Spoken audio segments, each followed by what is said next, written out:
In this video, I'll show you how to get an API key on Shopify.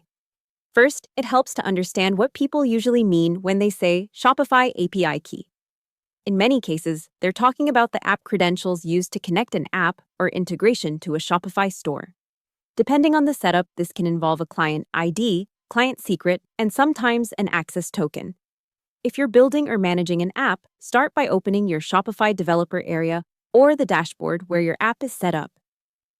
Once you open the app, go to Settings.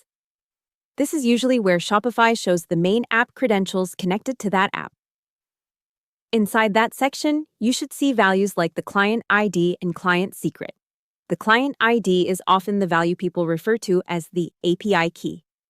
This is the identifier used for app authentication, while the client secret is more sensitive and should never be shared publicly. If you are setting up a custom app for a specific store, you may need to go through the Shopify admin of that store instead.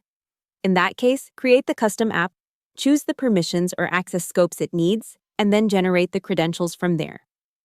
After that, depending on what you're building, you may also need an access token. The API key identifies the app, but the access token is what usually allows the app to actually make requests to the store's data based on the permissions you approved. So the process is really in two parts. First, locate or generate the app credentials. Then, if needed, create the token or complete the authorization flow for the actual API access.